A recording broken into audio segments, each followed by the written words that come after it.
Hello student, स्वागत है आप सभी का यूनिक लेक्चर के इस नए वीडियो पर। मेरा नाम है मोहित पांडे। स्टूडेंट्स, हम लोग क्लास 12 के भौतिक विज्ञान का चैप्टर नंबर 1 वैद्युत आवेश तथा क्षेत्र के बारे में अध्ययन कर रहे थे। स्टूडेंट्स, इससे पिछली वीडियो में हम लोगों ने ये अध्ययन कर लिया था, इस बारे में समझ लिया था कि जो दो समान प्रकार के आवेश हैं वो एक दूसरे को प्रतिकर्षित करते हैं, जबकि विपरीत प्रकार के आवेश एक दूसरे को आकर्षित करते हैं। यहां तक की कहानी हम लोगों ने बहुत अच्छे से समझ लिया था। ध्यान दीजिएगा, यदि मान लीजिए आपके पास एक प्लस क्यू आवेश है और दूसरा भी आपके पास एक प्लस क्यू आवेश है, दोनों समान प्रकार के आवेश हैं, तो दोनों एक दूसरे को क्या करेंगे? प्रतिकर्षित करेंगे। दोनों एक दूसरे को प्रतिकर्षित करेंगे। इसी प्रकार यदि एक माइनस क्यू कूलाम का आवेश है, एक माइनस क्यू कूलाम का आवेश है, तो ये दोनों भी एक दूसरे को क्या करेंगे? प्रतिकर्षित करेंगे। जबकि यदि दो विपरीत प्रकार के आवेश हैं तो ये एक दूसरे को क्या करेंगे? आकर्षित करेंगे। ये प्लस का क्यू है, माइनस का क्यू है, दोनों पर विपरीत प्रकार का आवेश है, तो एक दूसरे को आकर्षित करेंगे। इस प्रकार की घटनाओं के बारे में हमने पिछले वीडियो में अध्ययन कर लिया था। स्टूडेंट्स, बहुत से प्रयोग हुए और सभी प्रयोगों में यही सिद्ध हुआ था कि यदि समान प्रकार के आवेश हैं तो उनके मध्य जो बल लगेगा वो बेसिकली प्रतिकर्षण बल लगेगा, और यदि विपरीत प्रकार के आवेश हैं तो उनके मध्य जो बल लगेगा वो बेसिकली आकर्षण बल लगेगा। अर्थात ये समान प्रकार के आवेश हैं तो इन पर जो बल लग रहा है वो प्रतिकर्षण बल लग रहा है, चूंकि ये एक दूसरे को क्या कर रहे हैं? प्रतिकर्षित कर रहे हैं। यहां तक आप समझ गए होंगे। अब आप यहां समझिएगा कि विपरीत प्रकार के आवेश हैं तो एक दूसरे को आकर्षित कर रहे हैं, चूंकि इन पर विपरीत प्रकार का आवेश है। यहीं पर आपके सन 1785 ईस्वी में एक फ्रांस के वैज्ञानिक आते हैं जिनका नाम है कूलाम। वैज्ञानिक कहाँ के रहने वाले हैं? फ्रांस के रहने वाले हैं। किस सन में आ रहे हैं? तो 1785 में आ रहे हैं। यह आपको याद होना चाहिए, 1785 में। ये कूलाम सर जो थे ये फ्रांस के रहने वाले थे, इसलिए हम इनको फ्रांसीसी वैज्ञानिक कहते हैं। तो जो फ्रांसीसी वैज्ञानिक हैं कूलाम सर, ये आते हैं 1785 ईस्वी में और अपना नियम प्रतिपादित करते हैं जिसे हम कूलाम का नियम कहते हैं। ये बेसिकली अपने नियम में क्या बताते हैं कि ये यदि कोई दो बिंदु आवेश है, एक Q1 है और एक Q2 है, इनका नियम हमेशा बिंदु आवेश के लिए अप्लाई होता है।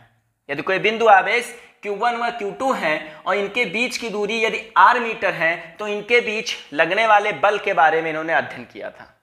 बेसिकली यहां पर जो भी आकर्षण या प्रतिकर्षण बल लग रहा था, इस बल के बारे में इन्होंने बताया था कि इस बल का मान कितना होगा। इस बल के मान को ज्ञात करने के लिए इन्होंने अपना नियम प्रतिपादित किया था जिसे हम कूलाम का नियम कहते हैं।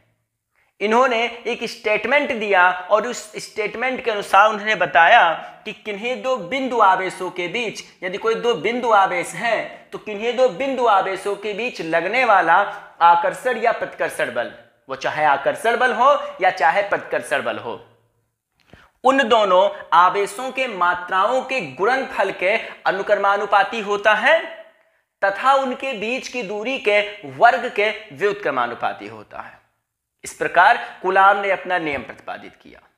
ध्यान दीजिएगा, यहां पर यदि मान लीजिए कोई दो आवेश, एक Q1 है और एक Q2 है, जिनके बीच की दूरी r मीटर है और इन पर लगने वाला जो प्रतिकर्षण बल है वो F है। अब प्रतिकर्षण बल बेसिकली मैं क्यों बोल रहा हूं? क्योंकि ये भी प्लस का Q है, ये भी प्लस का Q है। यदि इसके आगे माइनस लगा होता तब ये माइनस का होता। यदि कोई साइन नहीं लगा है तो हम प्लस एज्यूम करके चलते हैं। तो ये भी प्लस का Q है, ये भी प्लस का Q है, अर्थात दोनों समान प्रकार के आवेश हैं तो इनके मध्य जो लगने वाला बल होगा वो प्रतिकर्षण बल होगा। तो ये यहां पर भी ये Q1 पर Q2 F बल लगा रहा है, जबकि Q2 पर Q1 F बल लगा रहा है। तो कूलाम सर ने बताया कि किन्हीं दो बिंदु आवेशों पर लगने वाला बल, कोई भी जो बिंदु आवेश हैं इन पर लगने वाला बल इन दोनों आवेशों के मात्राओं के, जो भी दो आवेश हैं Q1 व Q2, तो इन दोनों आवेशों के मात्राओं के गुणनफल के अनुक्रमानुपाती तथा इनके बीच की दूरी के, इनके बीच की दूरी कितनी है? r मीटर है, तो इनके बीच की दूरी के वर्ग के व्युत्क्रमानुपाती होता है और इसे ही हम कूलाम का नियम कहते हैं। इस नियम के मदद से आप दो आवेशों के बीच, कोई भी दो बिंदु आवेश हैं, इन दो बिंदु आवेशों के बीच लगने वाले बल के बारे में आप अध्ययन कर सकते हैं। यहां ध्यान दीजिएगा, जब हम इस प्रोपोर्शनल का साइन हटाते हैं तो यहां पर कांस्टेंट जुड़ जाता है जो मैंने के लगाया है। यहां पर हो जाएगा Q1 Q2 बटे R स्क्वायर। ये हो जाएगा आपका कूलाम्स का नियम। आशा करते हैं आपको यहां तक समझ में आया होगा। हाँ तो स्टूडेंट्स, आपने अभी तक समझा कि कूलाम्स का नियम क्या होता है।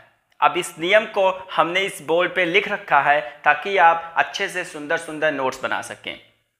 विद्यार्थियों, हम लोगों ने ये समझा था कि सन 1785 में फ्रांसीसी वैज्ञानिक कूलाम आते हैं और ये अपने प्रयोगों के नियम के आधार पर किन्हीं दो बिंदु आवेशों के बीच लगने वाले आकर्षण या प्रतिकर्षण बल के बीच में एक संबंध बताते हैं और इसी संबंध को हम कूलाम का नियम कहते हैं। अब इन्होंने अपना जो नियम दिया था, बेसिकली इन्होंने जो अपने नियम के बारे में बताया था, उस नियम को समझिए आप। इन्होंने अपना नियम दिया था कि किन्हीं दो स्थिर बिंदु आवेशों के बीच लगने वाला आकर्षण या प्रतिकर्षण बल उन दोनों आवेशों के मात्राओं के गुणनफल के अनुक्रमानुपाती तथा उनके बीच की दूरी के वर्ग के व्युत्क्रमानुपाती होता है।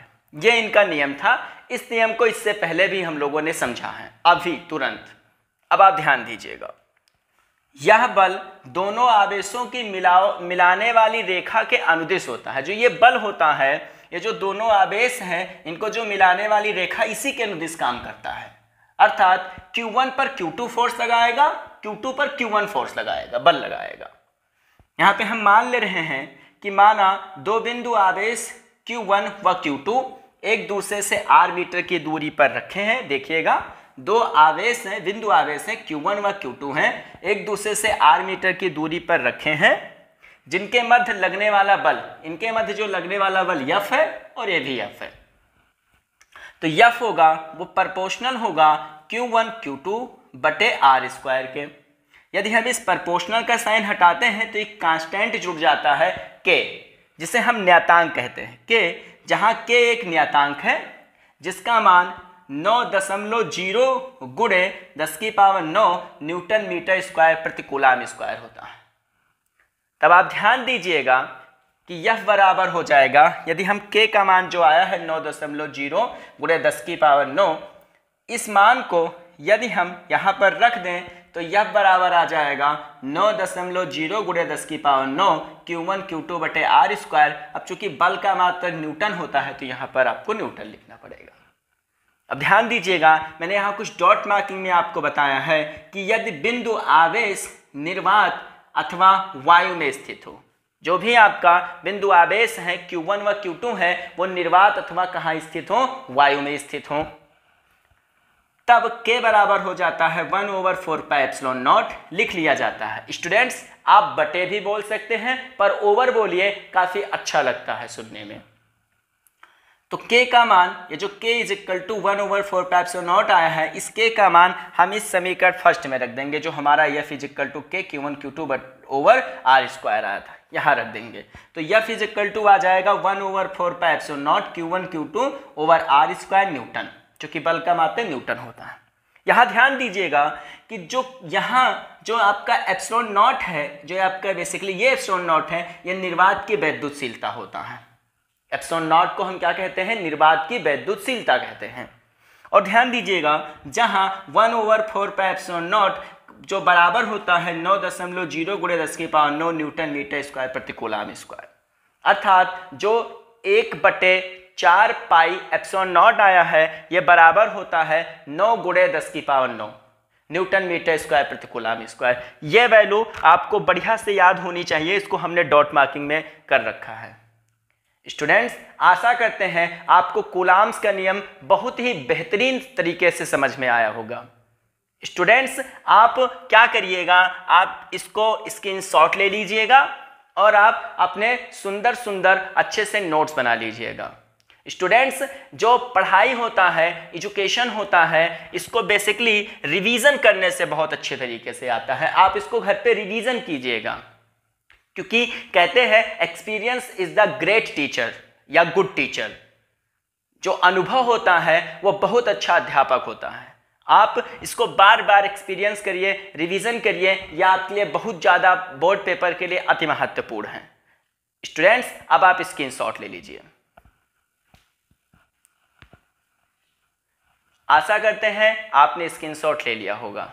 स्टूडेंट्स, अब हम आगे वीडियो में एप्सिलॉन नॉट का मान निकालना सीखेंगे कि कैसे एप्सिलॉन नॉट का मान निकल कर आता है और कितना निकल कर आता है। वो भी आपके लिए बोर्ड पेपर के लिए अत्यधिक आवश्यक होता है और यह नियम भी आपके लिए बोर्ड पेपर के लिए अत्यधिक आवश्यक था। विद्यार्थियों, आप क्या करिए कि रिवीजन बहुत अच्छे से करिए। स्टूडेंट्स, यदि आपको ये वीडियो अच्छे लग रहे हैं, आप लाइक करिए, शेयर करिए, सब्सक्राइब करिए। धन्यवाद।